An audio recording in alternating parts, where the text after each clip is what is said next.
Presence లో నీకు స్తోత్రాలయ్యా.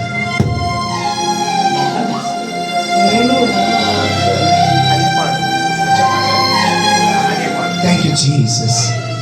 Thank you Lord. అందరూ కళ్ళు మూసుకోవాలి, కళ్ళు మూసుకోవాలి. పిల్లలు కూడా కళ్ళు మూసుకోండి. యేసయ్యా అని పిలవండి. యేసయ్యా అని పిలవండి.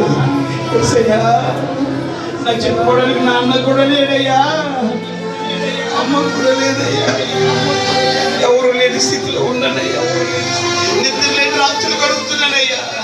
ఈ రాత్రి బురదలోకి పడిపోయిన కాయి నేను ప్రభువా, నన్ను లేపవా అని అడగండి. నిన్ను మాత్రమే నేనమ్మానయ్యా, నీవు మాత్రమే నా ధైర్యం యేసయ్యా, నిన్ను మాత్రమే నేనమ్మానయ్యా.